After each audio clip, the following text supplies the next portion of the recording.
The topic for the morning talk is going to be 6 virtues of the Dhamma. That means there are 6 virtues of the Dhamma. If we go back to the triple gem, Tiratana, there are certain numbers for each, how would you say, gem. So if you take the overall number of the qualities, we can see that there are different numbers. The quality of the Buddha, I would say the gem called the Buddha has certain number of qualities. And then the gem called Dhamma has certain number of qualities, right? And the gem called Sangha has certain number of qualities. If I would ask you the numbers, would you be able to answer me? How many qualities are there in the Buddha? 9 great qualities. And then the Dhamma, as you can see, 6. And then the Sangha, again 9. So we call them as 24 qualities.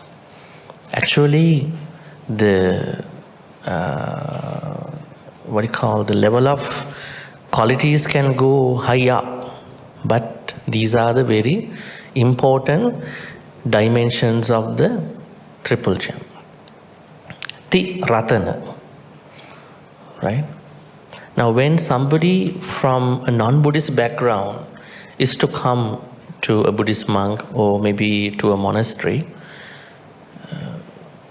what could be the, if that person wants to become a Buddhist, what could be the first step that a monk may do? It is to give the triple gem, right? Buddhang saranang gacchami, dutiyampi buddhang saranang gacchami, tatiyampi buddhang saranang gacchami. I go to the Buddha for my spiritual support. Now this refuge, the word refuge is like, I remember one monk was telling me in the US when he was explaining to maybe non-Eastern, non-Asian people about refuge. I go to the Buddha for refuge. Does that come from a background of refugees?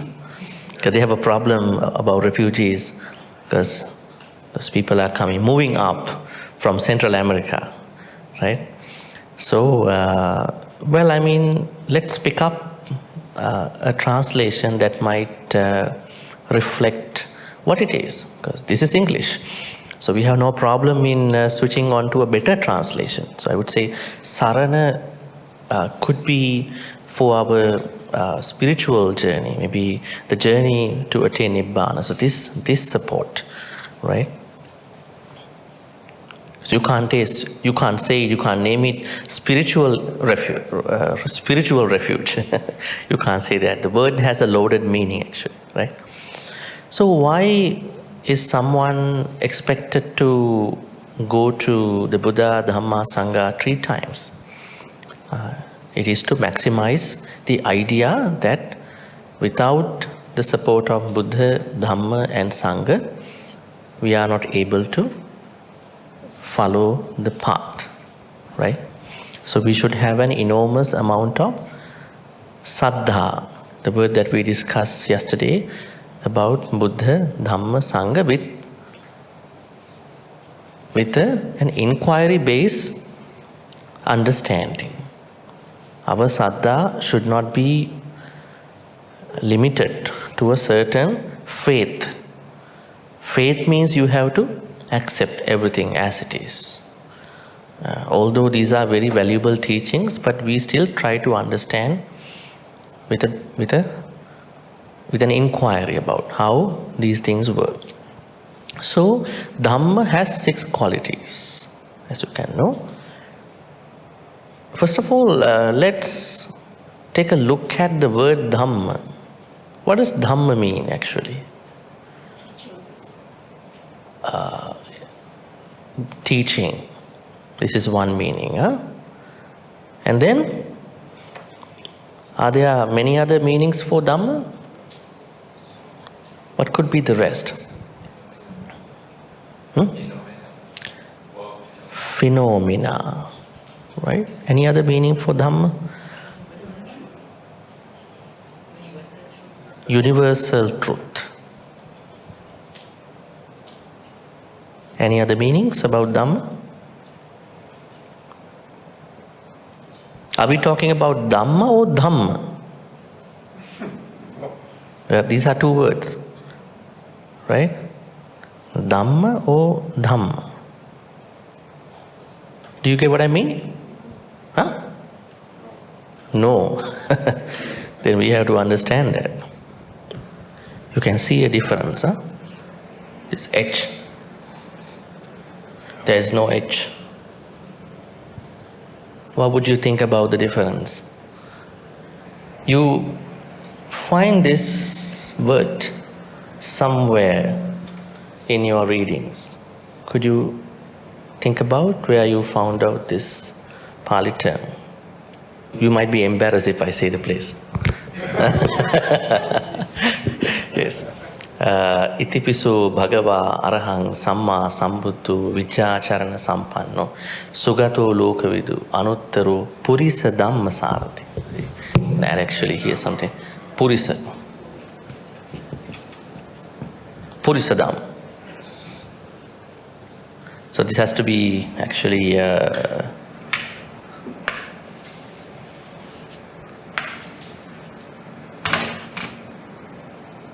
then this gonna be making it a lowercase. So this Dhamma means taming, disciplining somebody. So Anuttaro Purisa Dhamma Sarati means the Buddha had a quality by which he tames the untamed.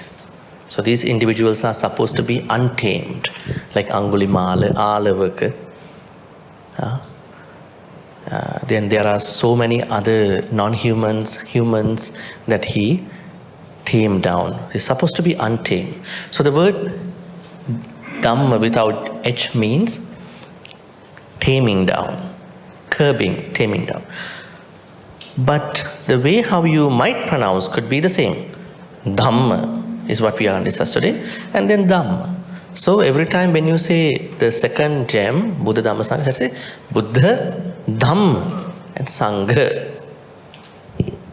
People make the mistake for Sangha too. Sangha, say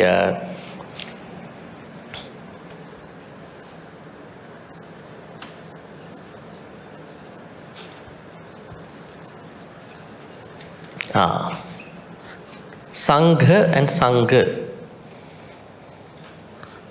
It looks familiar and similar, right? So when you say Sangha, that is incorrect, because there is a Pali word which goes by Sangha, but the Pali word that you are trying to say should be Sangha, the community. This Sangha, bonds, attachments, bonds, another Pali word. Now you see that you need to understand properly.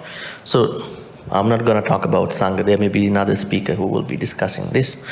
But the same issue is with that. So when you pronounce, it has to be Sangha, not Sangha.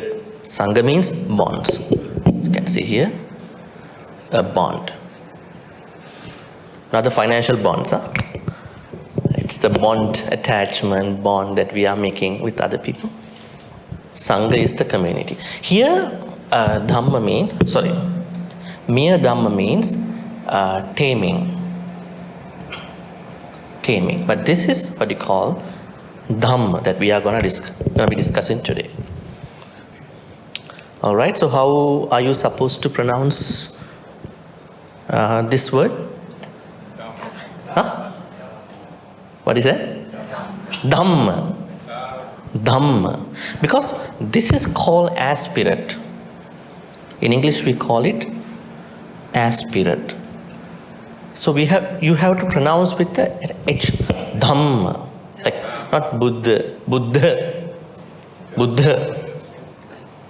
Right? Not many people can pronounce properly. lack of reading, probably their way of pronouncing. Like the Westerners say Buddha. Buddha. I mean, that's how they are supposed to say Buddha. Say Buddha, Sangha, Dhamma, right? All right, there's something to learn.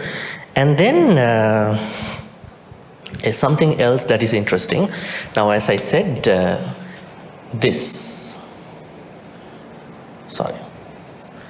So the word Dhamma, the Pali word Dhamma, has multiple meanings. There's somebody who did a PhD long time ago, probably early 90s, late 80s. The multiple meaning of the word Dhamma.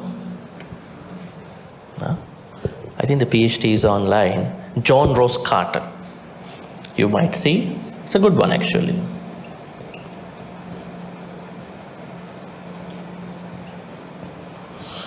This is a PhD about the multiple meanings of the Pali word Dhamma. So now, the Pali word Dhamma comes from Dharma in Sanskrit, and then it is taken as Dhamma in Pali. As he did the study about the multiple meanings of the Dhamma, we do understand there are several meanings for this Pali word Dhamma. Now, I already heard from some of you some of the meanings. Let's talk about. One of the meanings is doctrine. Doctrine of whose doctrine? Anybody's doctrine. Now, we particularly take the doctrine of the Buddha here. But when you say Dhamma, say Buddha's Dhamma, here Dhamma could be anybody's doctrine. The doctrine of the Jesus Christ, the doctrine of Islam, the doctrine of Hinduism, the doctrine of Jains, doctrine of whoever, right? One meaning is doctrine, all right? Sacred, the doctrine should be sacred. So, another meaning of Dhamma is, somebody said, universal truth. Universal truth. Yes, of course, most of the sacred teachings talk about universal truth. So the same teachings will be appearing as the what we call sacredness of the teaching, right? So that is something interesting to see. Another meaning of Dhamma is the nature. Now then we have to make it lowercase. In order to take that the same word, but when you take the third meaning, it has to be the lowercase. So this Dhamma means, one meaning is the true nature of anything. Dhamma of my life, the true nature of my life. Dhamma of your life, the true nature of your life. Meaning, what's the meaning of the true nature of your life? If I ask you, what's the true nature of your life? My life is always subject to changes. I am subject to be reborn. In every life I am reborn, I am subject to age. I am subject to getting sick. I am subject to die. True nature. Nobody can bypass this nature. Even the Buddha could not bypass it. Right? He got sick, right? He could have spent longer, so he passed away when he was 80 years old. Right? He was sick. Right? So, true nature of anything. And somebody up here said phenomena. It's also this lowercase, lowercase. Phenomena. What do you mean by phenomena? Events. I would say mental events. Whatever experience that you went through in your life, good experience, bad experience, neutral experience, they all can be categorized as phenomena. In other words, I want you to think about the place, the exact place where you understand this. Where do you see the phenomena the phenomena, idea of phenomena to Dhamma in the Pali text? Sorry? Yeah, anicca is the nature. I mean, where you said that one meaning of Dhamma is phenomena. So can you see how this idea has been given in the text, Buddhist text? In Buddhism, whatever you say, you must have proof. Huh? Yes. I cannot talk just because I want to talk. Huh? Niyama comes under, as she said, universal truth. Here. Universal truth. Utu bija dhamma kamma chitta. Now we are talking about the phenomena. So how do you say that the Dhamma also has the meaning of phenomena according to the text? Could you tell me how many sense faculties we have?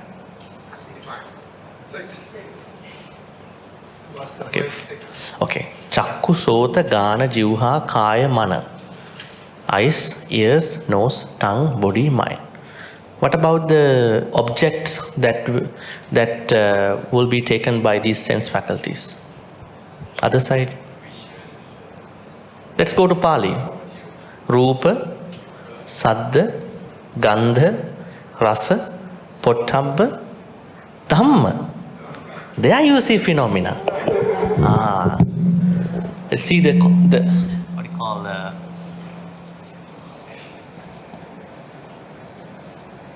then here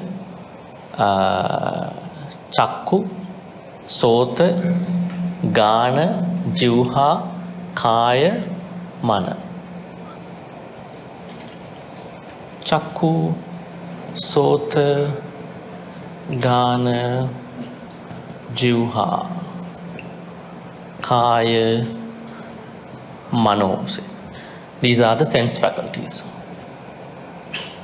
Then objects which are taken by these senses. Chakku, Rupa. Then Sota means Saddha. Saddha? Saddha. I'm trying to be complicated. It was Saddha. Gana, Rupa Saddha, Gana. Then Jivha, Rasa. Kaya, Pottabha. Then our most important part is Dhamma. Here Dhamma or Dhamma? Dhamma. We normally call it Dhamma.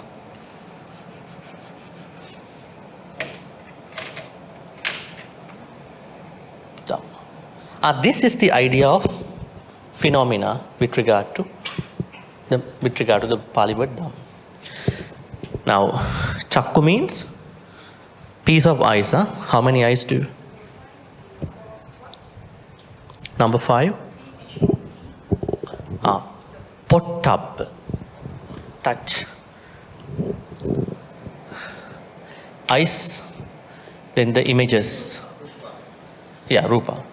Sota means ears, sounds, Saddha. Gana, nose, Gandha, smell. Jivha, tongue, Rasa, taste. Kaya, body, Pottabha. Pottabha means touch. Not kata, right?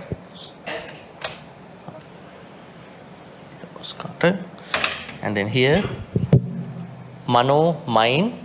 Dhamma means thoughts or phenomena. Interesting, right? So this is the context where you have to say that the lowercase Dhamma has a meaning of phenomena. Come back again here. Phenomena. Are there any other meanings other than these 4 for Dhamma? Now we talk about doctrine or teachings. Here we talk about the universal truth.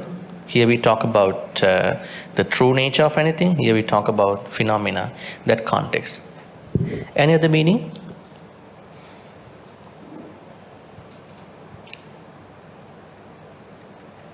Okay, these are the main meanings for the Pali word Dhamma.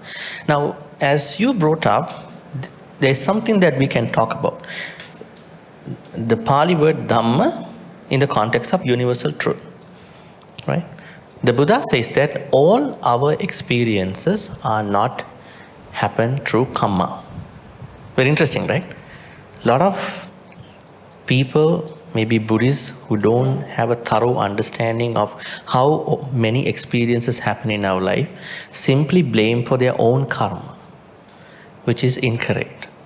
Because in many suttas, Buddha says that karma may be the larger, bigger cause of our past experiences, but there are a lot of other things that must have happened for us to experience results thereof. So, if you see many suttas, Sivaka Sutta, actually the Utu Bija Dhamma Kamma Chitta Niyamas come in the Abhidhamma, they are not coming in the Sutta Pitaka. But Sivaka Sutta, Girimananda Sutta, have you read the Girimananda Sutta? There was a monk who was severely sick, and then Bhante Ananda informs the Buddha that Bhante Girimananda is so sick, can you do something for him? And then Buddha said, I will teach you 10 perceptions, Dasa Sanya. You go teach him or chant. So under one Sanya, we call it, there's one particular Sanya, Buddha talks about different things that must have led somebody to experience. Even Visama Pariharaja Abada, which means the wrong use of things. Somebody goes to a gym and trying to lift weight without warming up. Then what will happen at the end of the day? He or she live and go back home, and then at night, muscles having a severe ache. Why? He did not or she did not properly follow the guidelines of using those weights. That means probably you are not properly sitting. Then at the end of the day, you're getting some back pain. Those unwise Buddhists are calling me my karma, right? My karma, my past karma. The Dhamma A at the end, is there a strong Pattamoni? This one? No, this is long A. Long A. So what about this one? Yeah, this is short A. But because we are saying the same word, but we are saying the phenomena, we have to make it in plural, singular plural, but the same word. Right? Like Buddha, Buddha. One Buddha, many Buddhas. Right? Same idea, right? The difference is between the singular, plural context. All right. So this must be discussed a little bit in details before we jump into the 6 qualities. Universal truth. So, even in many sutta references, we find out lots of things about the universal truth. As you can see, especially from the suttas like Arya Pariyesana Sutta in the Majjhima Nikaya, Dhammacakkappavattana Sutta in the Samyutta Nikaya, Satcavibhanga Sutta in the Majjhima Nikaya, we understand that Buddha's main emphasis, his main discovery was bringing the true Dhamma. Because there is untrue Dhamma, fake Dhamma, that was prevalent even at that time. Right? Even today, you can see there is there are lots of thoughts about fake Dhamma. Right? You know, like there are people who are making quotes, social media quotes, and then put in the Buddha's name, Buddha. What you think you become. It's not exactly told by the Buddha. Somebody else told it. But if you look at the Buddha's teachings, you might find out such an idea. But it was not given by the Buddha. What you think you become, the Buddha. It's a fake quote. And people share it. Right? There are many other such things, even some wrong ideas also. So we have to have certain context to find out the meaning. So In the Dhammacakkappavattana Sutta and many other suttas, Buddha was trying to give us the ultimate truth. The ultimate truth is what he found out, the Noble Eightfold Path. Right? All right, so I think you already must have a good understanding about different meanings of the word Dhamma. Is this the first time you hear these different meanings of Dhamma? Very interesting. Now I want you to tell me how many meanings we already learned for Dhamma. First, we separated out a very interesting place. The two words, Dhamma and Dhamma. Dhamma is about taming. Dhamma is what you call by this proper Pali word. Even when we talk about Dhamma, there are multiple meanings. We have 4 meanings already. Doctrine of somebody, sacred doctrine, and then the universal truth. Not every sacred doctrine is about the universal truth. Some are partial truths. And the universal truth, and then here, true nature of anything. And then here, what you call phenomena. So you're asking what could be the difference between universal truth and phenomena. Universal truth is a sacred teaching. Sacred teaching of anybody. Now here, of course, the sacred teaching of the Buddha in this context. Somebody can call the sacred teaching of someone else. Phenomena means thoughts, mental events. Thoughts, your own thoughts. I have a thought of lust, I have a thought of anger.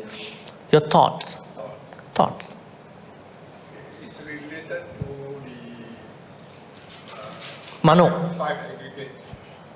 Yes, in a larger, broader context, because if you see the 5 aggregates, let me draw that too. 5 aggregates, we call 5 khandha. You see, Rupa, Vedana, Sanya, Sankhara, Vijnana. Now, where is the mental part over here? This is the only Rupa part. And then these 4 relate to the mental part. What you call Nama Rupa. So then, all our mental events are part of the Nama part. Vedana, Sanya, Sankhara, Vijnana. So when you say Dhamma, phenomena, I would say mental events, thoughts, Vedana, Sanya, Sankhara, Vijnana, they are all representing Dhamma, but not truth. All right? Okay. Yes.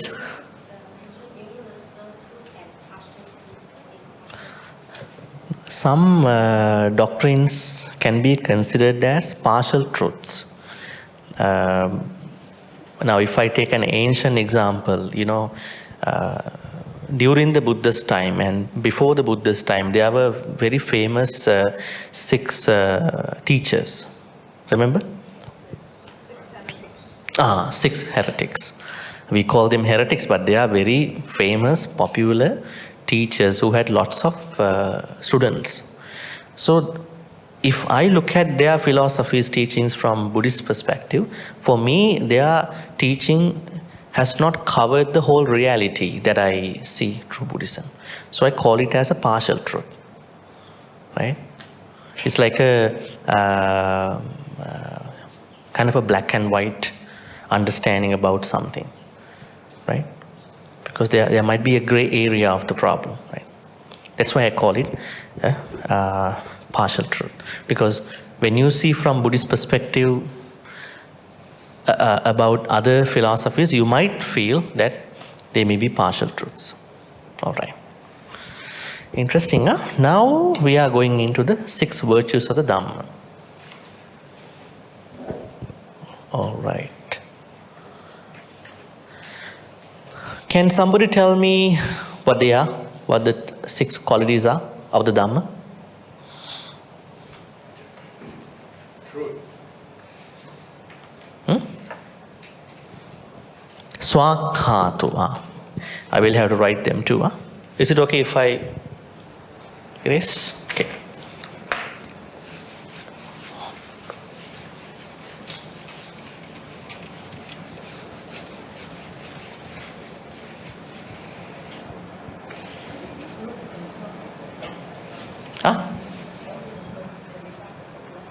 On my blog, I haven't done this way.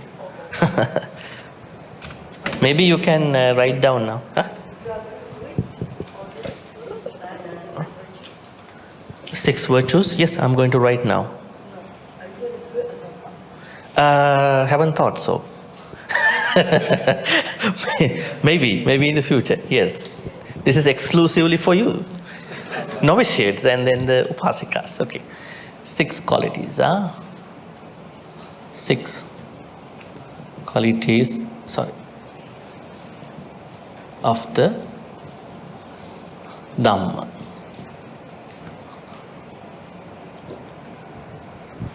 Okay, very interesting, huh?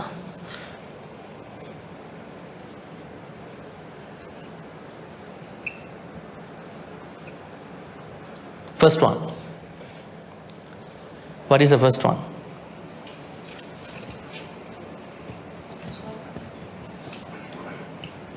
Svakkhato. Svakkhato means the Pali word. Now let's understand the Pali words.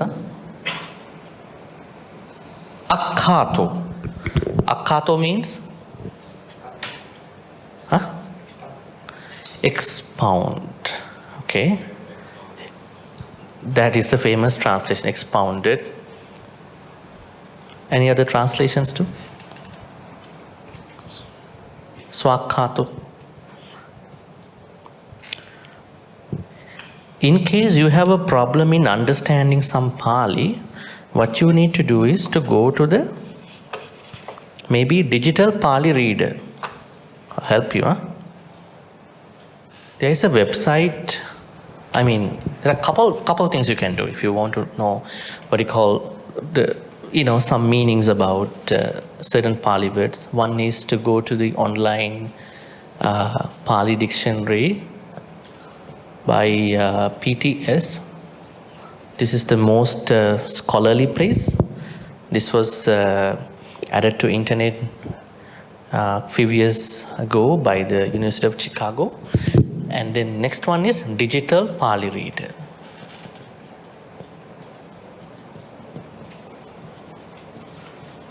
Okay, this is a good one. The nice thing with this website is that, let's say you find this Pali word under a sutta, you click on it. And then they will show a lot of information in the bottom. What is kaya, what are the other related things. It's interesting. But then the problem starts to come up. Then you don't know the proper context to match up with that meaning, like I said yesterday. Remember what I said yesterday? One Pali word may have 9, 10, 15, 20 meanings. So how do you exactly know that this is the meaning for this particular Pali word? Right? But anyways, I just tell you, if you want to really look up, these are very trustworthy websites, So, akkhato. So here, akkhati. Akkhati means that, what do you call? Explaining. You can also say expounding. Remember, when the Buddha wanted to give a certain, reputation to Bhante Sariputta, Arahant Sariputta, he said the qualities that Arahant Sariputta has in terms of giving Dhamma. Achikkana, Desana, Panyapana, Pattapana, Vivarana, Vipajana, Uttanikam. 1, 2, 3. Achikkana. You don't need to write, just to Achikkana, Desana, Panyapana, Pattapana, Vivarana, Vibhajana, Uttanikam.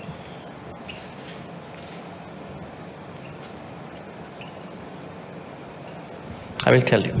Now, the Buddha wanted to explain the abstract of the Dhammacakkappavattana Sutta on another occasion.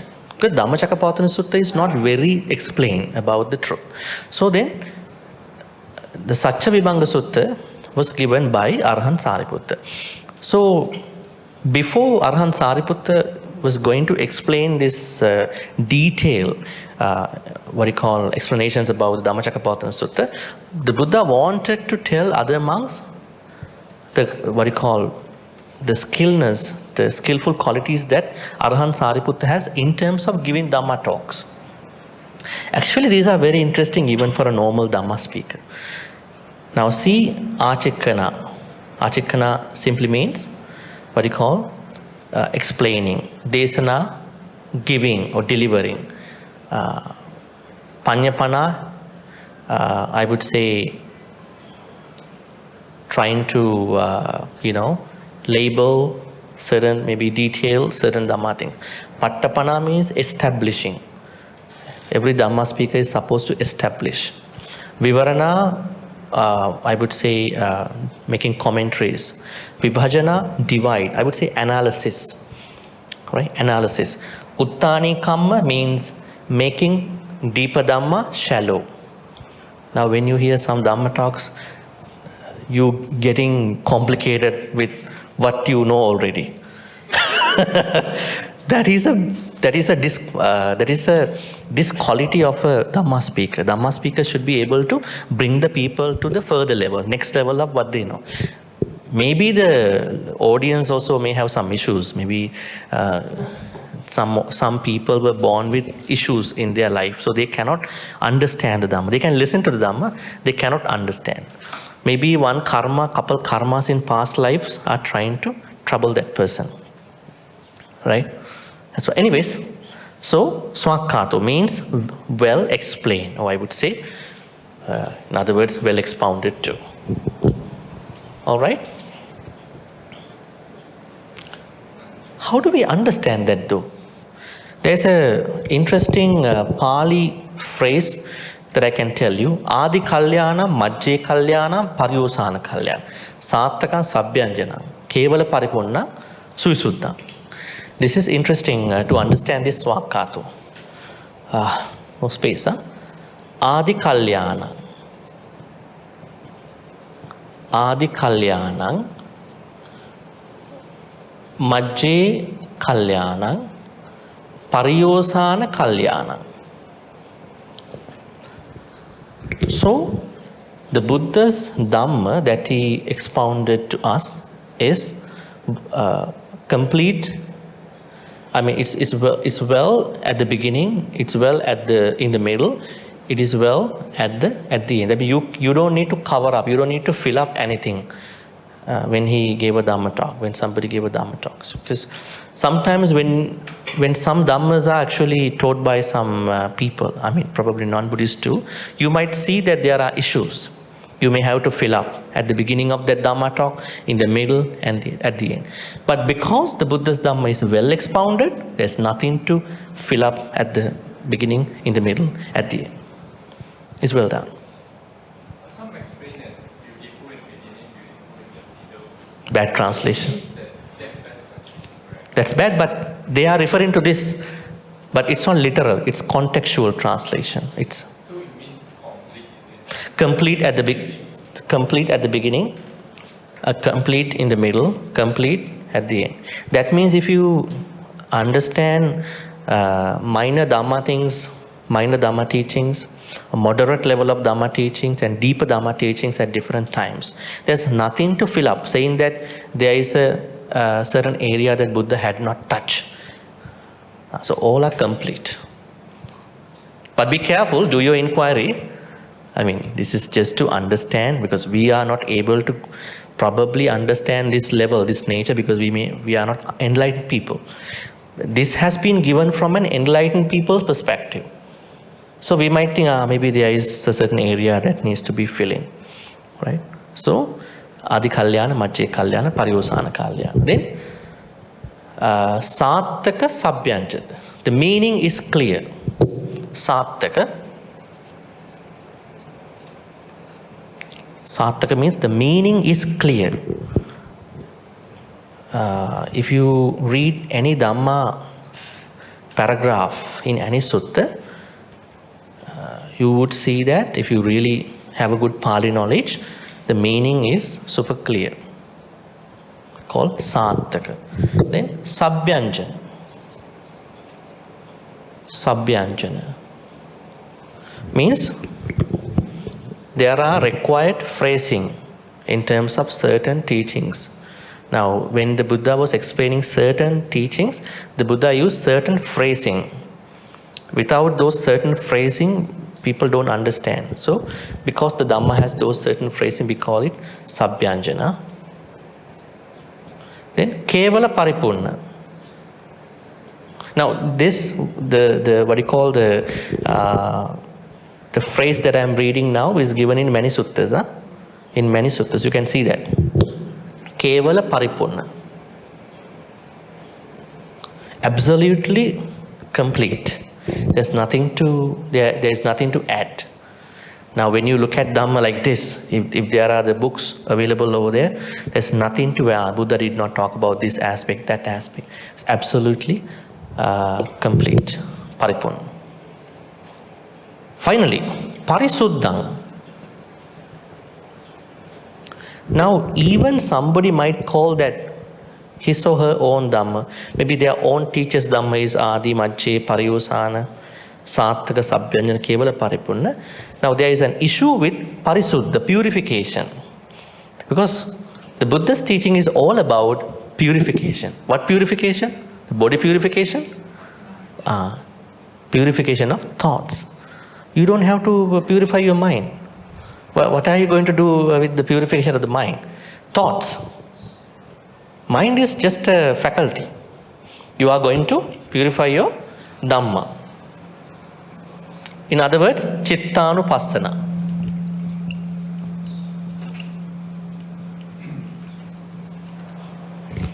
How did the Buddha ask to purify? Purify your thoughts. Right? Sabbha papassa akarana kusalassa upasampada sa chitta pariyodapana. Chitta. You are going to purify your thoughts. Mind, there is nothing to purify. It's just a sense faculty. Right? It's just so you are going to purify your lustful thoughts, angry thoughts, deluded thoughts, angry thoughts, jealous thoughts, phenomena. All right. Then Parisuddha means extremely purified. If you really want to learn more about purification in the Buddhist teachings, there is one sutta called Rata Vinita Sutta.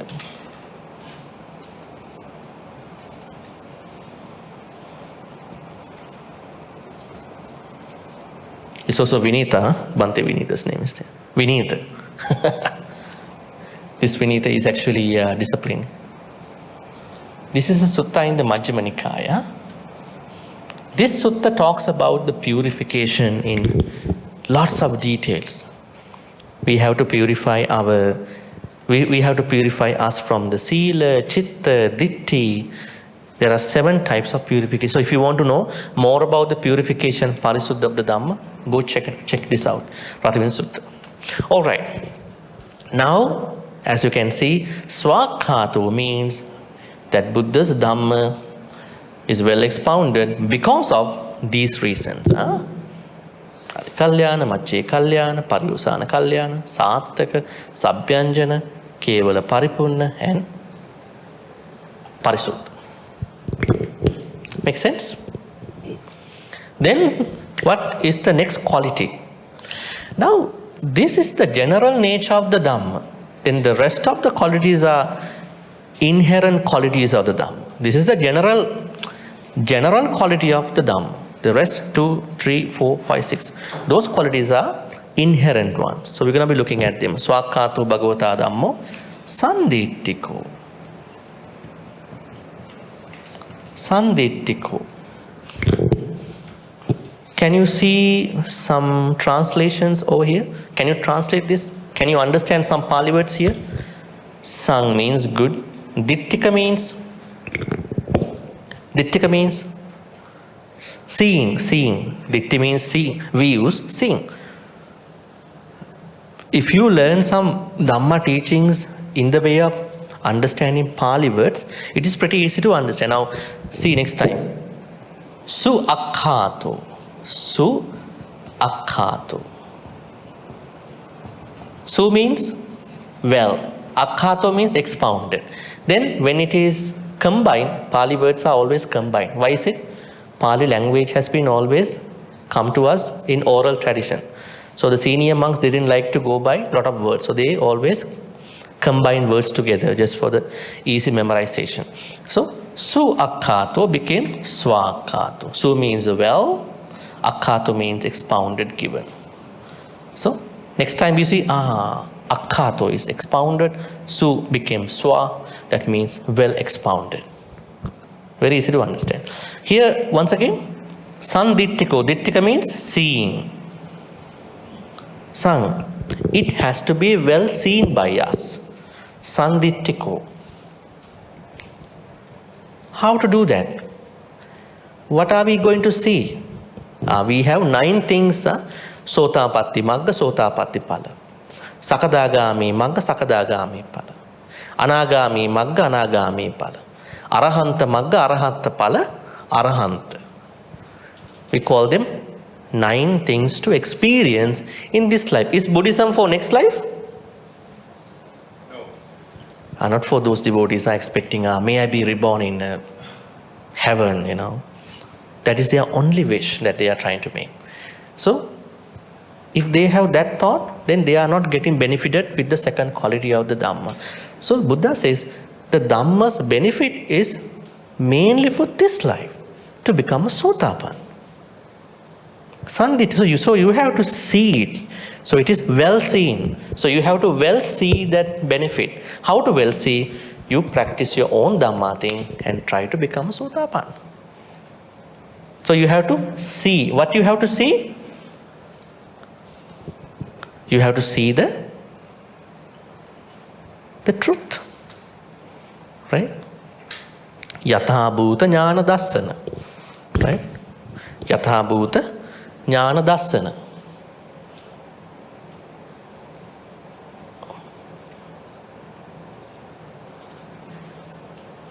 Yatha bhuta.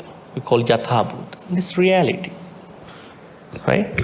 So when you see, using the Dhamma, you are able to see the yatha bhuta of everything. Life, other people, problems, negativities, emotions. You are able to see everything because of the Dhamma. This is what you are going to see, the yatha bhuta of that. Sanditthika means this Dhamma is not for future life primarily. Definitely it will be for future life too, but mainly it is for this life. If it is for this life, you have to do something. You have to practice the Dhamma and then to see the reality and then to become a Sotapanna at the very least. Sanditthika. In this book it mentioned that to be self-realized. Self? Self-realized. Yeah. That means when you see the truth, then you becoming a realized person. But that is not a direct translation. It's a contextual translation. Yeah. Oh, these are Vandana books, chanting books. People translate their own ways. Yeah. Sanditthiko. Then Svakkhato, Bhagavata Dhammo Sanditthiko. Akaliko. Can you see the meaning of this Pali word in your Pali readings? Kalika and Akalika. Kalika means time specific. Then when it is preceded by a, time unspecific. You cannot make a particular time for the benefits of the Dhamma. Right? What is the translation given by that book for that? To be but approach to be seen. I mean, to the Akalika? Should be, because to be but approach to be seen. Now see, lots of issues. Now leave this out. I mean, I'm talking about the internet translations. Now this will be going to a normal devotee who might not know how to search that. What about that understanding? People just look it up. Those internet Buddhists. Internet Buddhists. So they will be going into further issues. So here, Akalika means the Dhamma is time unspecific. That means it's universal. Now, when did the Buddha talk about these things? 2600 years ago.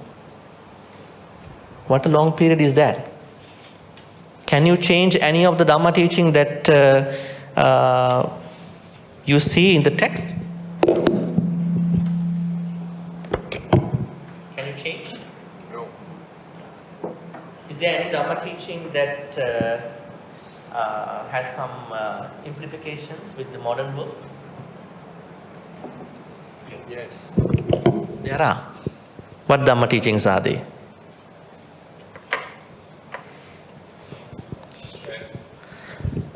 Well, I mean, they are already discussed in different suttas, in different terms. So there's nothing to worry about things, thinking that the Buddha did not address those particular issues. So the teaching of the Buddha is time unspecific. That means universal. It is universal.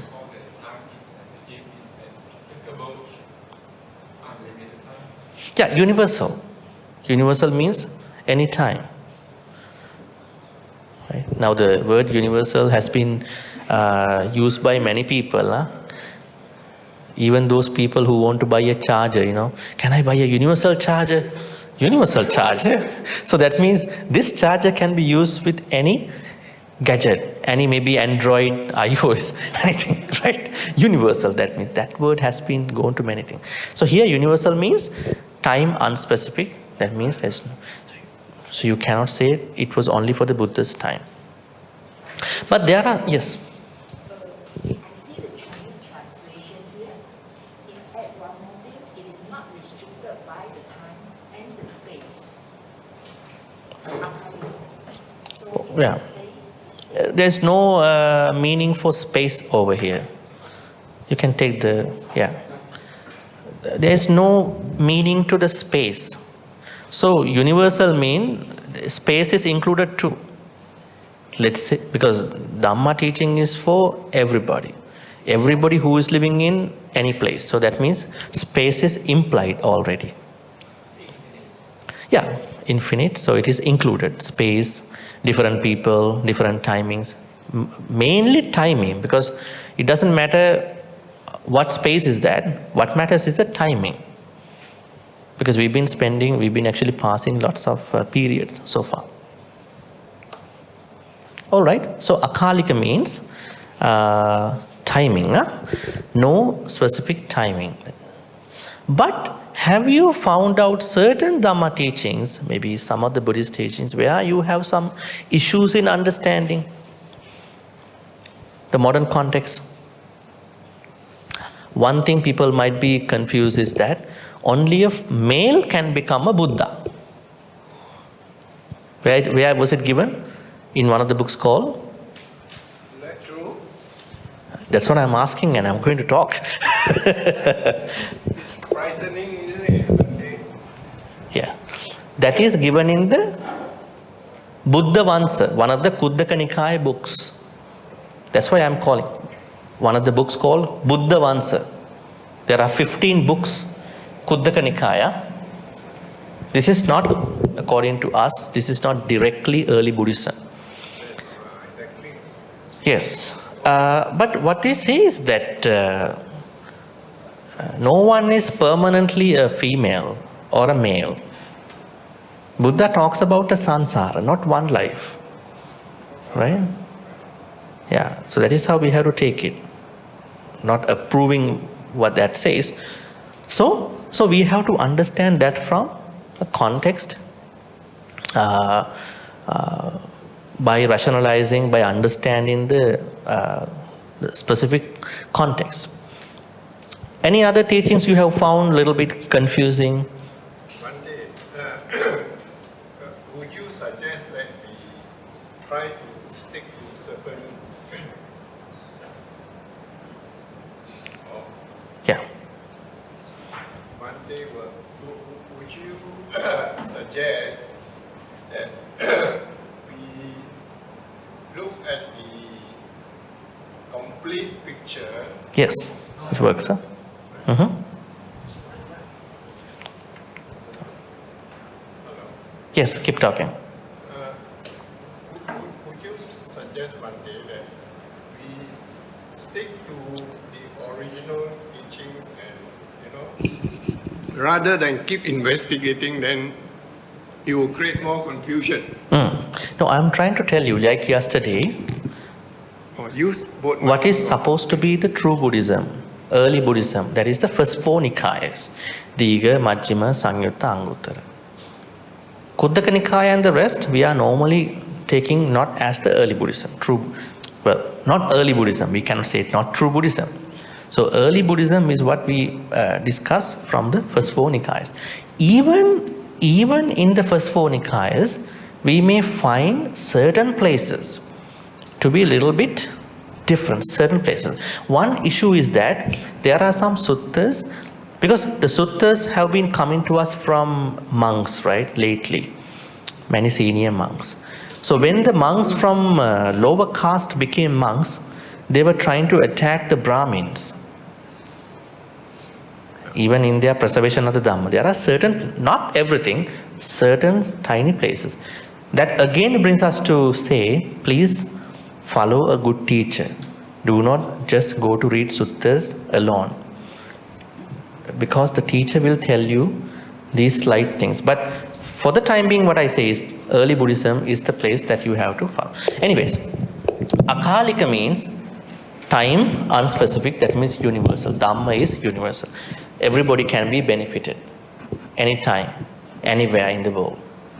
We don't call world, universe, right?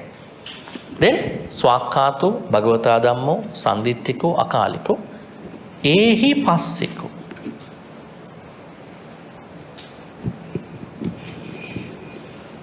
Now I want you to understand these Pali words. Ehi means Ehi. Come. Ehi means come. Come and experience. Huh? Come and see, or come and experience. Yeah. Passiko means come and see. First you have to see. Yeah? So come and see. What does it mean? This Dhamma is invited for inquiry. This Dhamma is invited for an open discussion. Nobody can cover up anything. So it has to be very Verified. It has to be open to anybody. It has to be open to anybody. Now when you go to certain religious places, you have some, you may experience some prohibitions. You cannot go as such. But if anybody wants to come to a Buddhist temple, we have to allow them to come and practice. We cannot say you are not a Buddhist, you are from another religion. So because Buddhism should be open to anyone. Ehipassiko, come and see. If you don't like, you want to go back. You don't want to follow. Because when many people came to see the Buddha, non-Buddhist people, they were very happy at the end of the Dhamma talk. Then they made a very interesting statement. Abhikkantam bo Gotama abhikkantam. Excellent, excellent. And then what are the ways that they explain their happiness? Ukkujjitang va nikujjaya, paticcannang va vivaraya. Bhante, it is like that. I was lost on my way and then you showed me the way out. And ukkujjitang va nikujjaya. It is just as there is a pot that was actually moved downward so that the water is not retaining, and then you, just as you made it upward, so now the water can be retained. Andhakareva telapajjot andareya. It is just as somebody lights a candle in the darkness, can see the surrounding. So I'm so happy about it, Dhamma. So Bhante, I want to become a follower. I want to make a big procession, pageant. I'm a business guy. I want to show my people that I became a Buddhist today. Buddha said, no, you don't need to do that. You follow your religion, you follow this one too. You follow your Hinduism, the Brahman things. You also follow whatever I said if you want. Such a very humble way of looking at the perspective. So, Ehipassiko, Buddha had this idea, Ehipassiko. That means as Buddhists, our way of responding to non-religious people should be very humble. We don't need to say, celebrity became a Buddhist. People are so happy, and then this person became a Buddhist. So we are Buddhist too, because celebrity was Buddhist. So you want to say that. See, we Buddhists are shrugging off. Right? So we don't need to be so, because we are humble. It's a very free, open-minded inquiry. Ehipassiko. Then, Opanayiko. Opanayiko. Any Pali word that you understand over here? Upanetabba. This Pali word normally comes Upanetabba. There's a grammatical change that has happened. That means, now, what will the Dhamma be doing to you during your practicing Dhamma? Dhamma will take you to Nibbana, right? So that means you have to always think that this Dhamma will induce you onto the Nibbana. That means your main purpose is attaining Nibbana. But when you follow, when you learn Dhamma, you have to understand the ultimatum is Dhamma bringing me onto the Nibbana. So, Upanetabba. So, that should be something that you should have all the time in your mind. Opane. Then, final one, a little bit longer. Svakkhato bhagavata dhammo Sanditthiko, Akaliko, Ehipassiko, Opanayiko. Paccatam Veditabbho Vinuheti. We don't need T. Paccatam Veditabbho Vinuheti. What is the translation in the chanting book for this? I'm not very sure because you have Bhante to be attained by the wise. Is this under Opanayiko? No, that is this.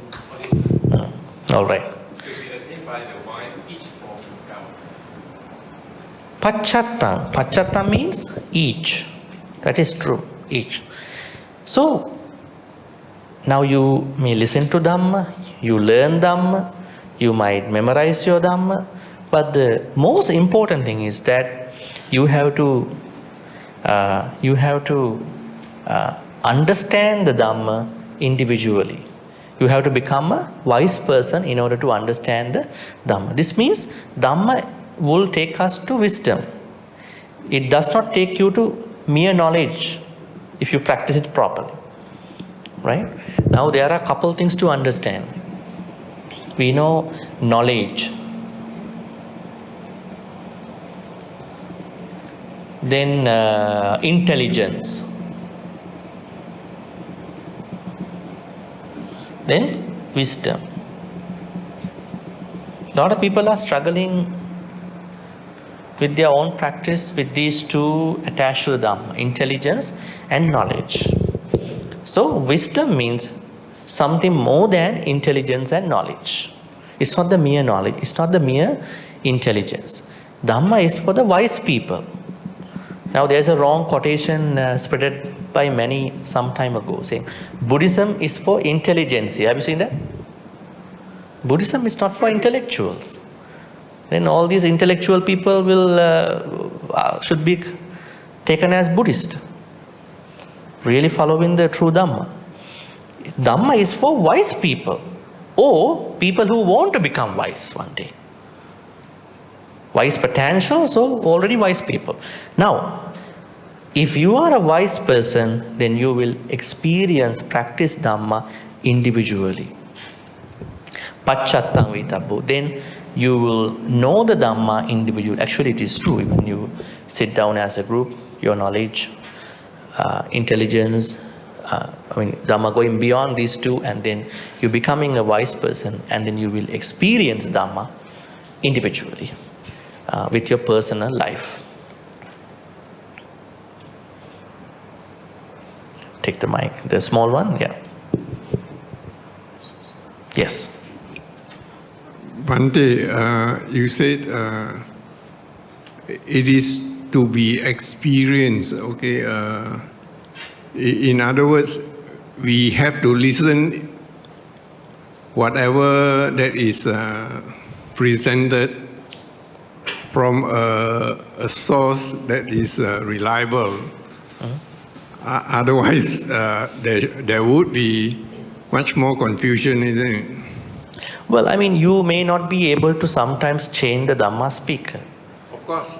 Right? You just go and listen. Yeah, of course. And then you will learn what is necessary for your Dhamma journey. Correct. Yeah, so then ultimately, what you are supposed to do is understand the true Dhamma with your personal life, personally. Paccatam Veditabbho Vinuheti. So you have to become a wise person to do so. Then I want to ask you about this Pali word, Vinyu. What does Vinyu means? I don't know. Have you ever found out this Pali word in other places? Have you not? Are you sure? You will be embarrassed again, huh? Huh? Isn't it? Have you never found out that Pali word, Vinyu? You might do a very quick reading, huh? Your chanting book, huh? Not find out very fast. Nacha kuddang samachare kinchiyena vinyu. Nacha kuddang samachare kinchiyena vinyu pare upavadiyo. Where is it? Karaniya metta sutta. You are chanting every day. Huh? Every day chanting. Don't understand, don't also remember. Right? This is the issue.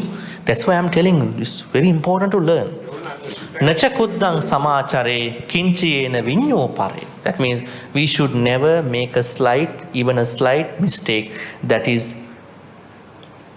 not regarded as a good thing by the wise people. Now, then again, we have to go to study about wise people. Who are these wise people? Same like Kalyana Mittas, like I told you yesterday. People who always think good thoughts, people who always speak good words, people who always act with the good actions. They are the Vinyus. Can you easily find out such a person? Who always speaks the truth, who always want to bring people together, who always want to talk good words, hard to find. Pleasant words. Very hard to find. Very hard. But there may be such people too. We don't know. Right? So that is so never ever disturb a Vinyu, wise person, because if the Vinyu does not seem happy with your practice, that's not a good sign. Remember, I will tell you one good story. There is a sutta in the Anguttara Nikaya or Samyutta Nikaya. There was a horse trainer came to see the Buddha. Horse trainer, training horses. His name is KC. KC. Not KC, yeah? KC. KC. When KC came to see the Buddha, KC asked the Buddha, Bhante, I see you have lots of monks in this temple. I feel like they are very disciplined. How do you train them? Right? Now you are being trained too, right? How do you train them? Then the Buddha said, I advise them, right? So they are getting disciplined, so they learn through a lot of things, and they are learning for some time, so they will become disciplined, very good monks, monastics.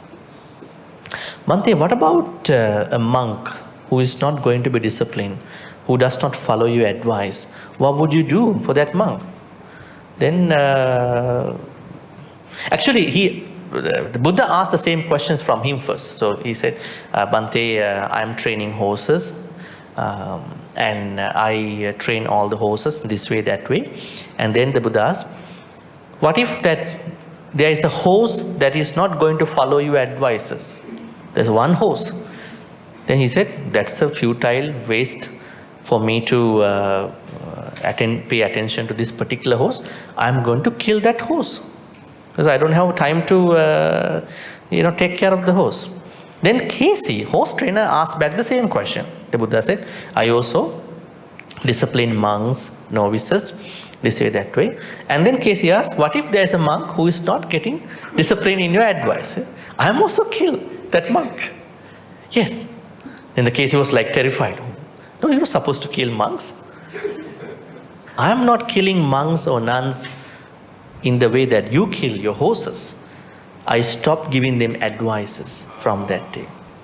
So they are already dead.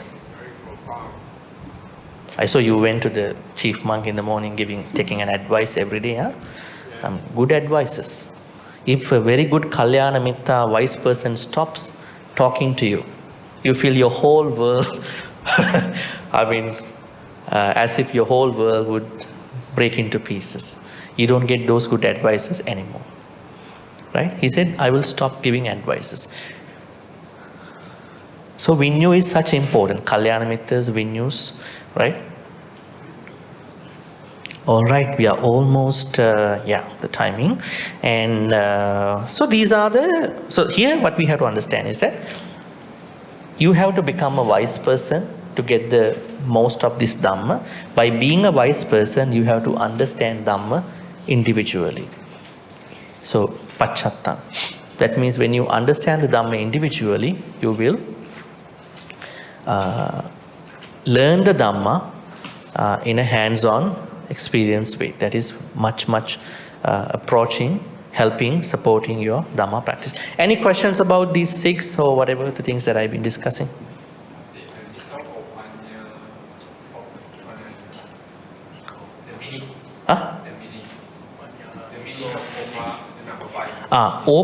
Opanayiko. Opanayiko means now you have to use the Dhamma. You have to use the Dhamma. I would say Dhamma is inducing you, helping you to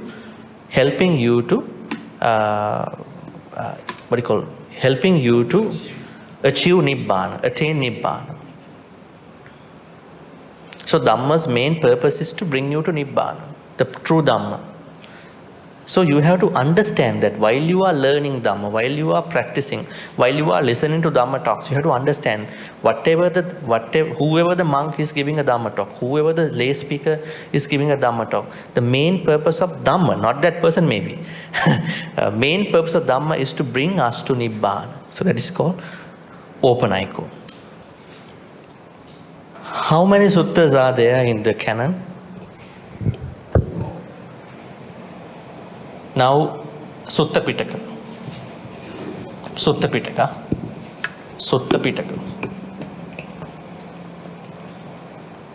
Then there are 5 Nikayas, but we don't go to 5th one. Calling, it has a lot of later additions. We only go to the first 4 primarily. Diga Nikaya,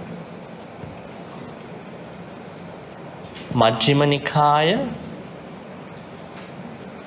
Anguttara Nikaya,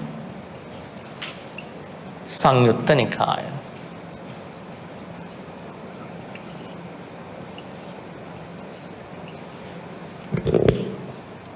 Did the Buddha know these Nikayas? Huh? Did he know? Now you say, this sutta is from Anguttara Nikaya. So what is that? Huh? He didn't know anything about this thing. So what is this classification then? This was the classification given by the senior monks after the first council. They want to understand the repository of the Dhamma, the database. We call it a database. They gave names. Long suttas, middle-length suttas, numerical suttas, Buddha talk in numbers, Anguttara, Buddha talk, Sangyutta means the sections for different people. Dhamma teachings given by the Buddha for certain people. Like, I will go back again. Diga means very long suttas. There are 34 long suttas, very long ones, starting from, what was the first sutta? Brahmajala. Brahmajala, very long sutta, 62 views at that time. And the Majjhima Nikaya, middle length, not too long, not too short. There are 152 suttas. Anguttara, if my memory is correct, 7,762. Samyutta Nikaya, 9,554. Now, we have to start. Very good question. We have to start now. Let me tell you, this Nikaya has teachings which were about numbers. Now the Buddha said, there are 2 stupid people, 2 wise people, they all in the Anguttara Nikaya. There are 5 Dhamma things about some. There are 6, 7, 8, 9, 10, 11, 12 like that. Samyutta means teachings the Buddha gave for different people. For the kings, we call them Raja. Paribrajakas, right? Also, there are teachings, most importantly, for particular Dhamma sections. Now, every teaching about Sotapanna is under Sotapatti Samyutta. All the teachings about Bojjhangas, they are under Bojjhanga Samyutta. Very interesting. So now we have to get started. Should I get started from number 1? No, that's not going to work. Why is it? What was the Buddha's first sutta? Dhammacakkappavattana Sutta. Where is it? Where is it in this classification? Majjhima Nikaya? Is Dhammacakkappavattana Sutta in the Majjhima Nikaya? In Vinaya Tipitaka? Now I'm getting confused. Huh? It is not in any of the Nikayas? Really? Where is the Dhammacakkappavattana Sutta? Now you know. It's in the Samyutta Nikaya. Yeah, Samyutta Nikaya. Now the problem is, if the Buddha's first discourse in the Samyutta Nikaya, this looks like a very messy compilation. It's not in the chronological periodical order then, right? Then if the Buddha gave a first Dhamma talk and then slowly gave another Dhamma talks periodically, that could have been a good way to understand Dhamma, but we don't know how it happened. We only know Dhammacakkappavattana Sutta. The most important thing that the monks paid attention to when they classify was the length, size, just to preserve it. But it has nothing to do with somebody's reading of the suttas in the proper way. Let me tell you, now as you ask, what suttas have to be read. I don't recommend to read all these suttas. That's not for you. That's not meant for you. And if you can read that. But if you really want to save your time, I think you all want to save your time. You have lots of work in your household, and you cannot do you don't need to waste your time. I don't think that when you read suttas, you are wasting time, but you are wasting on achieving certain levels of your Dhamma practice. That is a waste. Otherwise, you can keep reading like somebody who has lots of time. I would recommend to read Dhammacakkappavattana Sutta as the first sutta, because then you understand what the Buddha wanted to say to people, this whole universe. Start from there. Then there is another sutta after Dhammacakkappavattana Sutta. You have to read about Alagaddupama Sutta.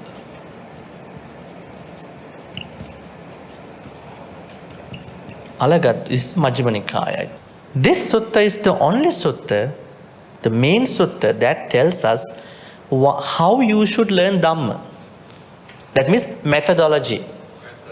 Now when you do a research, you have to say how you going to do the research. Right?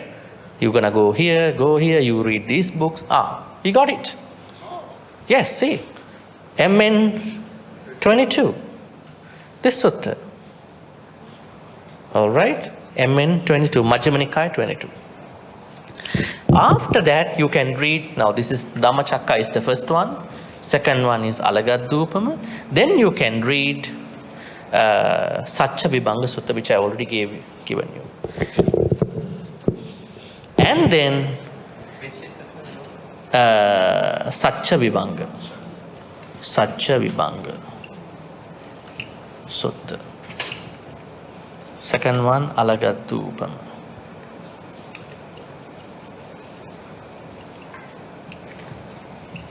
First one, Dhammacakka, you know that. Majjhima Nikaya 141, you can see here. 141, Majjhima Nikaya. Then I would recommend you to read Maha Chattarisaka Sutta. Very important one. This is the most important sutta about the Noble Eightfold Path. Maha Chattarisaka Sutta. I'll see the number. Majjhima Nikaya 117. 117 Majjhima Nikaya. Now, you know what Buddha really wanted to tell us and how should we follow our Dhamma journey, why we want to do it. And then the second sutta is talking about what you should know about the Dhamma, why you learn Dhamma, your limits of your Dhamma practice, and then where you should focus. And the Buddha said in this sutta, if you don't know how to read Dhamma properly, how to practice Dhamma properly, it is just as you trying to catch a cobra, either from the mouth side, head side, or from the tail side. On both occasions, you will be severely bitten by the cobra. In the same way, if you try to learn Dhamma without the proper guidance, the guidance that the Buddha gives in the Alagattuma Sutta, you will be bitten by the Dhamma itself. I normally tell, if you don't know how to read, if you don't want to read, then don't read. Because then you will have a partial knowledge of the Dhamma, very inconsistent knowledge of the Dhamma. That's why you have to read Alagattuma Sutra for the methodology of the Dhamma, how to read, what to understand, what is the purpose of Dhamma. Everything is given in this Alagattuma Sutta. And then when you finish reading Alagattuma Sutta, then you have to read a detailed sutta about the Dhammacakkappavattana Sutta's matters. As I told you, Dhammacakkappavattana Sutta is not very detailed. It only gives the certain framework of the life, dukkha, and the Noble Eightfold Path. This sutta gives everything about the Dhammacakkappavattana Sutta's explanation. Satcha Vibhanga Sutta. It's highly detailed, given by the Arahant Sariputta. Now, you are confused still, in the sense of, I want to learn, not confused, you want to know further details about the Noble Eightfold Path. Then you're going to read Maha Chattarisaka Sutta. This sutta gives you every path factor in the most proper way.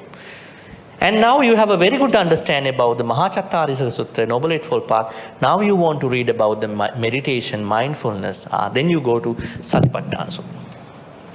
Satipatthana.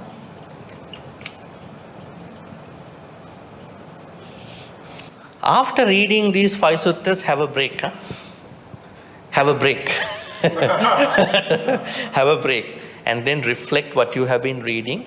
Then you can go to other small suttas. The reason why I recommend you must have read these 5, because then you get the true, what you call the main framework of Buddhism. If you haven't read these 5 suttas, you never know what the Buddhism is all about. Yes. These are the what you call the most important foundations of the Buddhism. You know what it is, you know methodology, you know the detailed information about Dhammacakkappavattana Sutta, and you know what the Noble Eightfold Path factors are, then you know what is mindfulness. Yes. Write it. I did not write because people know it. Dhammacakkappavattana Sutta. This is Samyutta Nikaya. All right.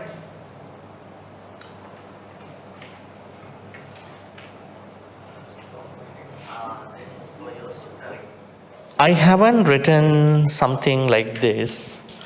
I mean, in a way that answering somebody's questions like him. But now you have it already, so yes. But I have individually written notes about Dhammacakkappavattana Sutta mainly. So you can go see my blog. Yeah, so there is a blog post that I say as a review, which Dhammacakkappavattana Sutta is a review, which has all the parts. I have been given 23, see, it's not working, 23, it took me around like 4 months to finish the sutta study here on Monday sutta study at BMV. Yeah, so I have given notes for every day. So that's a very detailed one about Dhammacakkappavattana Sutta. So my every thought about Dhammacakkappavattana Sutta from other suttas and Dhammacakka Sutta itself have been given under those notes. But not Alagadubama, not Satchavibhanga, not Mahachattarisaka. Also, I have done lots of flyers, like posters you can see on the blog. Right? So there are links. And Satipatthana Sutta also, yes, there are certain flyers I have done. Because you will read, but after you reading, then you need a certain flyer, maybe kind of a diagram or something. So I have done that too in a certain way. Yeah. Maybe in the future I will be planning to do maybe a certain blog post about what suttas do I have to read, maybe how to start sutta study, something like that. So everybody can understand that, yeah, the same information but in a very more detailed way. All right, any questions about today? 6 qualities of the Dhamma. Actually, we have discussed many things about Dhamma. The word, Pali word Dhamma, the multiple meanings of the Pali word Dhamma, then what else? The 6 qualities of the Dhamma in many detailed aspects. Now we have ended up in learning Dhamma, how to learn even the Dhamma. That means what suttas do I have to read, as such. My blogspot, you mean the name? Yeah, Patisota. Maybe patisota.blogspot.com. Patisota.blogspot.com. Here we got it, Here we got it. That's good. This one. Now, say for instance,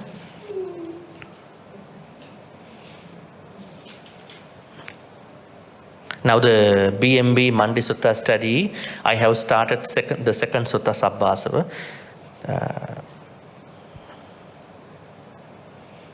Final review. Look at it. This blog post. You click on that. You see, this is how I have given. So each link has many notes. Introducing the text of the Dhammacakkappavattana Sutta, introducing the Dhammasukkallikāna Yoga, Attakilamatthana Yoga, Noble Eightfold Path, Samma Ditti, Samma Sankappa, Vacha, and then all that.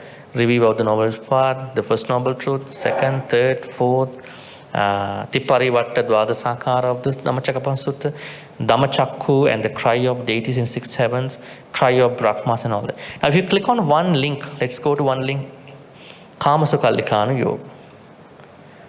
This will go to the second day notes of my sutta study. You can see here. See, Kama, what is Kama, Sukha, Allika, Anuyoga, right? And then Kama as a part of Anupuppikata. Yeah, so you have the very important, very insightful notes. And if you click on another one, let's take Sammaditthi. Day 5. You can see Dassana, seeing like a Sotapanna but no Ditti. And then, introduction. Ditti before the Buddha, after the Buddha. Yeah, so you will see the most important notes. What is the connection between Ditti and Papancha?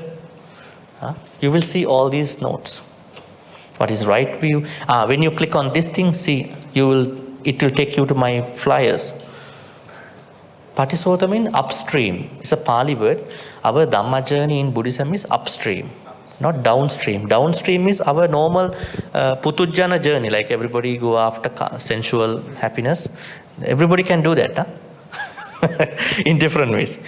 But this journey is not that easy, right? So we go upstream. Now, if you say, for instance, there is a river, maybe there is a water stream coming from top, water does not go up. So it is as if that you are going to cross the water stream upward. See, this is for the right view, see? This is the right view for unenlightened people. This is for the enlightened people. If you click on that, you can see. See, Maha Chattar, I have taken it from Maha Chattarisaka Sutta, that fourth one, Majjhima Nikaya 117. Right? All right. Yeah, so that. All right, any other questions? I'm very curious. Just the other day, during the sessions, I heard a story saying that karma by parents will affect the children, right? So my question is that isn't that unfair, you know? And is it because the children is really meant to be the parents who do some suffering? That's why the child of the parents. Was it a teaching given by another person, another Dhamma speaker? Sorry, yeah, correct. Okay. Well, it is unfair, but say for instance, there is a blind family, mother also blind, father also blind. What do you think about the child who is going to be reborn into their life? Do you think that the child also must have done the same type of akusala karma in a previous life? So, according to Buddhism, it says the janaka karma, your birth karma is karma. The reason of your birth is not other things. It's a major karma in a past life. So, it is unfair. Your karma is unfair. Why not? The suffering that people are experiencing, they all are unfair things for us. Because we are happy, there is someone who is struggling to make ends, struggling to eat even the breakfast. Very unfair. Right? But the thing is that some of the bad karmas that these persons might have done in a previous life come up, especially in that blind family case. Yes, it is unfair if you look at it from this life.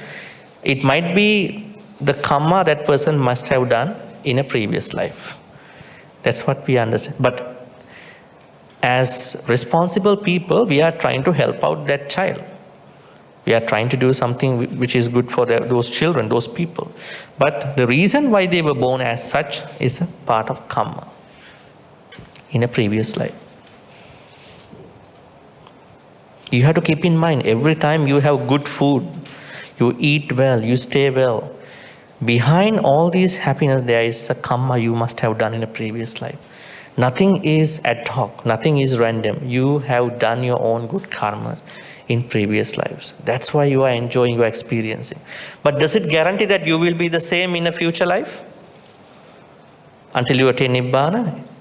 It is not guaranteed. That's why you have to do lots of good karmas until you attain Nibbana, by not expecting future rebirths, but do more good karmas. Because you know that is necessary for you to be comfortable till you attain Nibbana. You need to be comfortable till you attain Nibbana. Otherwise, let's say you are a very poor person, you are barely making ends. How to think about something like Nibbana? Because your mind is always, I want to make money for today. That means for many people who are suffering, they can't even think about something more than having a comfortable life. That's why the Buddha said, do more good karmas. And for those people, let's say there are people who are suffering, we have to be compassionate, we have to help out them, all that. We don't care about their past good karma. We have to do our best. But why they became so is because of the karma. So we cannot simply say, this is unfair, this is fair, because of course, when people are suffering, it is unfair. That's how we have to take it. Bhante, is everything due to karmic? No, I already said that at the beginning. I know. Yeah, but most of the experiences are from past karmas, most of them. There are some that are not part of. Let's say that you go to a city area where there is torrential monsoon time. There's lots of raining. And then you are not taking care of yourself. You get wet. And then you catching a cold. Is it because of your karma? No, it is because of the utuniyama, seasonal changes. So there are many things that are not karma, but most of the things, especially the birth karma. Why are we such? There's one person who is very pretty, beautiful. The other person is not as such. There's one person who is very wise. Other person is not as such. There's one person who has lots of sicknesses, back pain, that pain, going to see the doctors all the time. But there's somebody who has no problem at all. So comfortable. There's somebody who is well respected by many others. But the other person who is not respected by other people. Why? Those could be part of the previous karma. That means you must have earned your karma from previous life. If you not, don't worry, do more good karmas in this life. You'll make it till you attain Nibbana. Explain to us about marriage, because a lot of people is like very emphasize or put a good attention in making marriage and transference of marriage. And actually, what is marriage? Is it something like a bonus, or can you explain to us? It is encountering what? Encountering what? What you said at the end? It is? Is it some kind of like a bonus that we can share to others, like transference of marriage? That's a very good question. All questions are good, huh? I think that's a question. That's a question that is. Maybe I'm going to write something over there. Now he is asking to explain about the English word merit. What is the Pali word for merit? Pali word? Punya. Ah, good. Punya. Punya means? Merit. Not merits. Merits mean punyani. Right? Plural. Merit. Then there's another word called kusala. Kusala, right? The meaning is skillful activity or wholesome activity. People are struggling between these two. What people do is, they do punya to get punya, merit to merit. But the Buddha said, you have to do kusala. As a consequence of kusala, you attain Nibbana. By doing kusala very well, what you get is merit. It is as if, now, it is a rainy day, somebody is going to water the garden. Is it necessary? No. It's raining a lot. So, people don't have to make merits. People have to do kusala because punya is complementary. Merit is complementary. If it is complementary, you don't have to buy it. If you go to a hotel, there are things that are complementary, but you don't have to buy them. Right?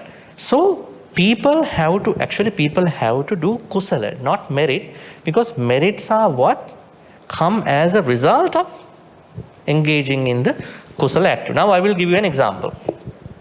Let's take the common example, dana. Somebody is going to offer dana. So go to the grocery shop, buy some grocery, make the food, now bring it to the temple. There are monks offering them. Now, before going to the grocery shop, during or while making the food, come into the temple, by the time of offering, and after the offering. These are the 3 times of cultivation. Huh? What is more important? Cultivation is the most important thing. Right? Because buying the grocery, making the food, these things can be done by devotees entirely differently. A rich person might buy a lot of rich stuff. A poor person might buy whatever affordable things. Middle income person might buy accordingly. So, but doesn't matter. The most important thing is the cultivation part of the mind of every donor. Now, when the devotee goes to the temple and now going to offer, if the devotee is always thinking, I am offering this to the Sangha, How many sanghas do we have in Buddhism? How many sangha? Now, sangha. Huh? 2? Who said 2? How many sangha we have in Buddhism? 4. You might be thinking, who are they? Huh? You know the 2. Bhikkhu sangha, monks. Bhikkhuni sangha, then rest of the 2. Upasaka sangha, upasika sangha. Upasaka, upasika. So, it looks like the dress might not be important when categorizing sangha in this. Huh?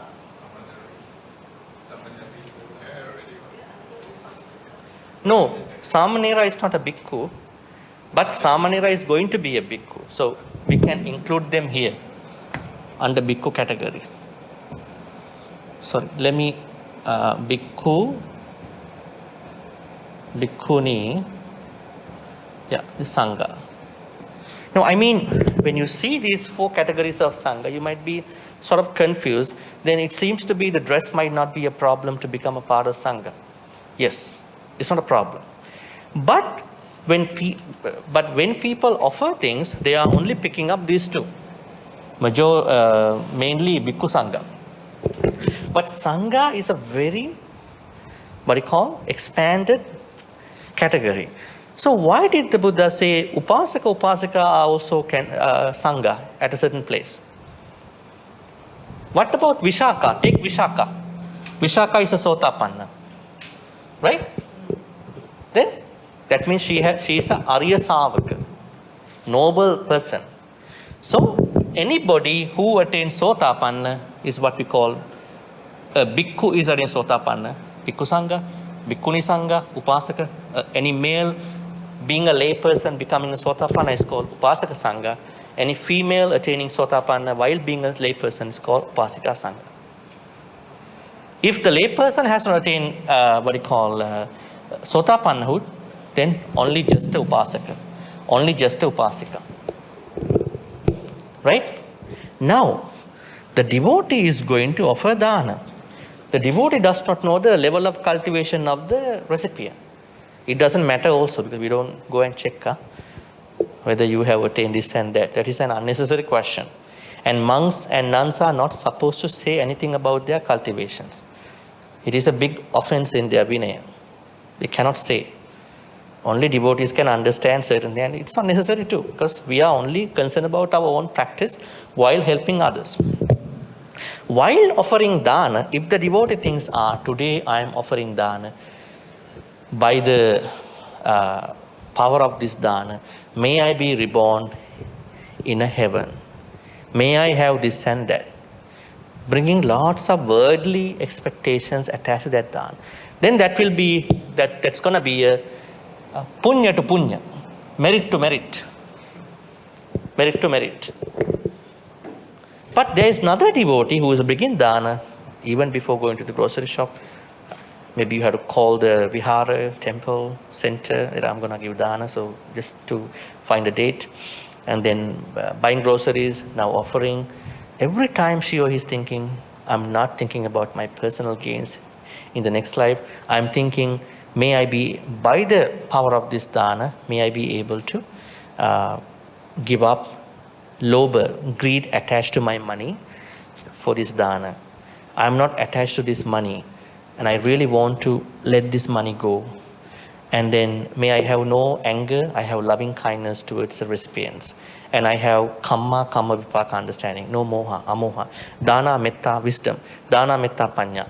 That's going to be kusala to punya. Wholesome, more skillful activity to merit. Now let me tell you the most important thing here. When you do a kusala, the merit is what you get. Merit is complementary. You are not supposed to expect anything because merit is automatically coming to you. It's like no need to water a garden when it is rain. So people are supposed to do kusala. Anybody. Because if you bring expectations, strings attaching to your future things, you are creating a punya. You get on. Actually, this is a limited version. If you do any activity through P to P, punya to punya, your result of the karma will be limited. But this is unlimited version. If you do with the kusala, whatever you get as a merit will be unlimited till you attain Nibbana. Make sense? So we have to ask devotees, don't need to make merits. Merits are complementary if you do any activity through kusala. So we have to ask them to do kusala. But because people don't know this kusala, they are asking, you have to do lots of merits. By doing so, lots of merits, you can expect this and that, you can be reborn. So it's bringing them into bhava tanha. Yes, Levito. So even the monastics, and they are all bringing people to bhava tanha sometimes. So that's not what the Buddha said. We have to bring them to kusala. When you do kusala, how to do kusala? When you do the dana, you are trying to give up your lobha, dosa, moha. When people are doing merits with the activity, they are thinking about what can I get for my future life. Lot of wishes for that dana.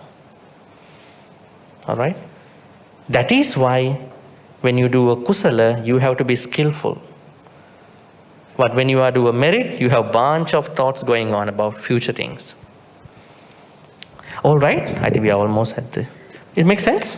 Yeah, can I have a follow-up question? Yes. I read somewhere before about karma. Karma is something like gravity or electricity. Even we cannot see, it still exists. Because people will ask before, who take notes or Karma. record our bad karma or good karma. So the explanation is that it's just like gravity. It exists, even we cannot see. So how about merit? Can you give a simile or example of merit? In Buddhism, everything is impermanent. So there cannot be anybody who can oversee our karma. Karma is just an entity that is ever changing. Even let's say you do a very good karma by being a samanera for 1 week. This good karma, you might have a very static understanding. I became a samanera for 1 week, so I be getting this and that. But according to Buddhism, there are people who do a good karma and then will create some bad karmas attached to that later on. And there are some other people who do bad karmas who might think in a good way too, in different ways. So we cannot give an example, exact simile to this thing, but what I can say about karma is that karma is a changing entity, which are really individualistic for everybody. So how people make karmas could be in the form of kusala or in the form of merits. So that is what we have to be more focused on. And let me tell you one thing. In one sutta, Buddha said there are 4 subjects that you should not overthink. One of them is karma. Because the maturity, how the karma works, cannot be properly understood. We cannot give one small example. Like these are some Dhamma speakers who are giving some ideas to people. But what I can say is that our own karmas are changing entities time to time. So they are working on their own, but you cannot say there is somebody who is overseeing that. In Hinduism, they say yes, there is somebody who is overseeing your own karmas. But in Buddhism, no. So the nature of karma, we cannot give one particular example. But for the arahants, we can give an example. When then somebody asks, what will happen to an arahant? The Buddha says in the Ratana Sutta, Kinang Puranang Navannatti Sambhavang Viratta Chitta Ayatike Bhavasming Te Kina Bija Avirulhi Chanda Nibbanti Dira Yathayam Paripo. They have extinguished just as how a light blows out. When a candle blows out, can you tell somebody, where did the light went? Which direction the light went? It might be the exorcism of the wick or the oil. But you cannot say the light went to this area, that area. That is unpredictable, actually. So what you can think is that our karmas are changing entities. Now the similar question can be asked by someone, how my karmas are going into the next life, isn't it? When you pass away, how your karmas are going to next life. That means there is someone who is going to the next life. Buddha said, no, there is not someone and there is not a different person. But this is a changing entity that is traversing from one life to the other life, taking the body of a new life. Make sense? How about merit? Is there any supercomputer that records all the merits that we make? There are no records because our merits are also always being changed. They are also always being changed. So if you say there are records, then there should be a place. There is no such place because everything is impermanent. So it is more likely now for example, in Abhidhamma it says, whenever you think any thought, your thinking has to go through 17 moments. Have you heard that? In Abhidhamma, it says, now, when we are thinking, our every thought has to be registered. So there are 17 moments.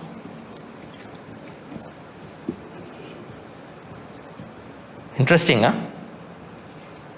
Now let's say I look at this TV. The thought that I am coming up has to go through these 17 moments. But they say there are exemptions. Sometimes I cannot see this screen. Maybe I have a problem if I have. Maybe the screen is not proper. Maybe it's far away. Then a thought can be registered at 11 moments, 13 moments, 15. Now, the nice thing about this taking a thought, in order to have a thought, it has to go through all these moments. When I think, let's say I look at this TV screen, I look at you, my impression, whatever my attention, that has to go to 17 moments, has to start from our Bhavanga Vijnana. What is Bhavanga Vijnana? This is the Vijnana that came from my past life. This is the Vijnana.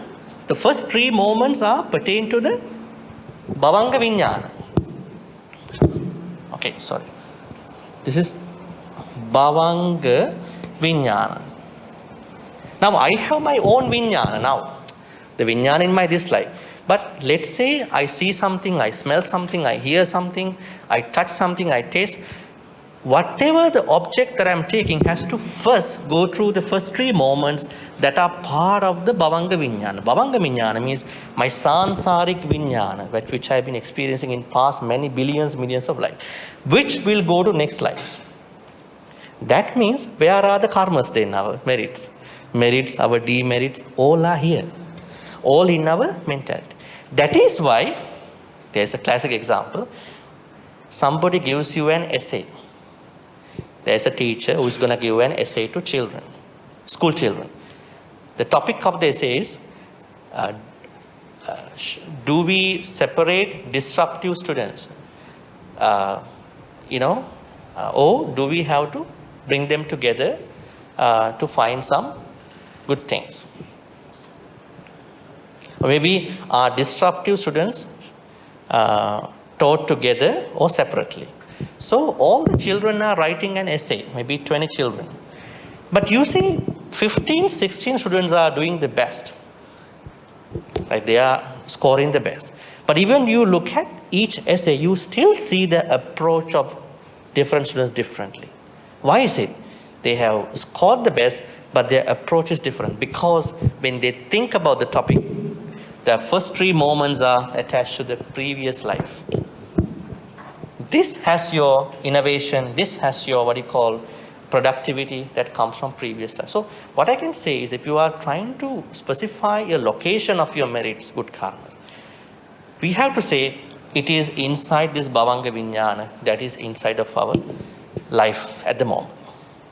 It is not recorded outside of our body. All right? Okay. I think we have to now finalize because I have to fly today afternoon. Yes. So,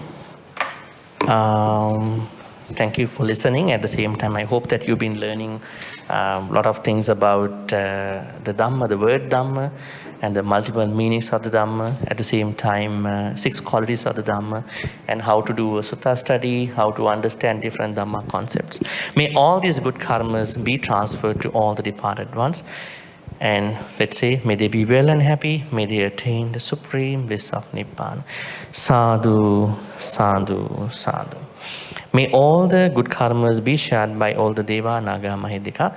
May they be well and happy, may they protect all of you for good health, quality of life, prosperity, safety. In particular, may they bless your Dhamma journey. May the Deva, Naga, Mahidika also attain the supreme bliss of Nibbana. Sadhu, sadhu, sadhu. Also, we have to make this as a special mention all the time. May we be in the company of the Kalyana Mittas till we attain the Nibbana. Because without Kalyana Mittas, without Vinyus, it's very difficult for us to, continue this Dhamma journey. So, maybe we always in the company of Kalyana Mittas. Maybe we always get the support from Kalyana Mittas to maintain, deepen our Dhamma practice. Thinking thus, we're going to make the wish. Imina punya kammena mami bala samagamu satang samagamu hotu yava nibbana pattiya. Finally, may all the good karmas which we've been accumulating today be supportive and helpful for all of us to attain the supreme bliss of Nibbana. Sadhu, sadhu, sadhu. Abhivadana silissa niccang vaddha pacaino chattaru dhamma vaddhanti ayuvanno sukhang balang ayurarogya sampatti sagga sampatti mevacha atu nibbana sampatti iminati saminjatu. Sadhu, sadhu, sadhu. Right? That's the end of our morning talk. Now you are free to, yeah.